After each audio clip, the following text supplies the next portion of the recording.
آیا با واقعیت فرهاد دریا هنرمند مشهور و مطرح افغان وفات کرده است؟ دلیل وفات فرهاد دریا چی بوده است؟ افشای حقایق و رازهای پشت پرده زندگی فرهاد دریا در کشور امریکا و گریه‌های همسرش که هرگز باور نخواهید کرد. دلیل مریضی فرهاد دریا چی بوده است؟ آیا با واقعیت فرهاد دریا به سرطان گلو مبتلا شده است؟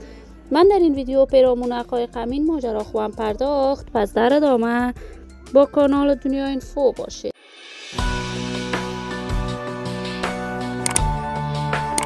سلام و سلامتی نثار تک تک از شما دوزاران نهایت ترجمند کانال دنیا اینفو. شما رو خوش آمدید میگم به یکی دیگر از ویدیوهای جذاب و دیدنی این کانال. برای حمایت بیشتر از کانال دنیا اینفو علامت سابسکرایب را فشار دهید تا بیننده ویدیوهای جذاب و دیدنی کانال دنیا اینفو باشید.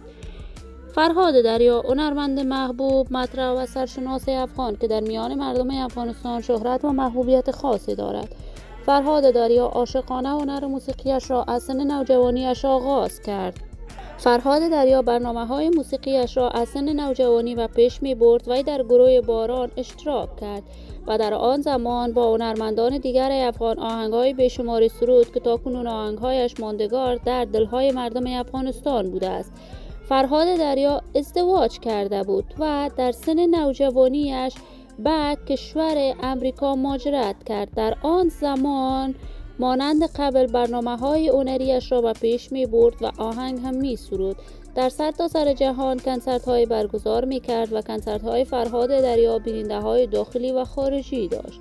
این همه در حالی است که تازه تصاویر فرهاد دریا در صفحات مجازی به نشر می رسد که وی به سرطان گلو مبتلا شده است و فرهاد دریا به همین دلیل در کشور امریکا بستری است و کاملا راه هنر موسیقیش را به دور گذاشته است و دیگر آهنگ جدید برای دوزاران و طرفداران صدایش نسروده است.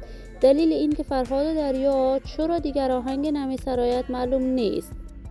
من آرزوی خوشبختی، موفقیت و سعادت برای فرهاد دریا با جمعی از هنرمندان افغان از بارگاه عزت العزال تمنا دارم. دوستان و همراهان نهایت ارجمند کانال دنیا اینفو، شما هم نظریاتتان را در بخش کامنت با من شریک بسازید. این ویدیو را با علاقه‌مندان و دوستان فرهاد دریا به اشتراک بگذارید.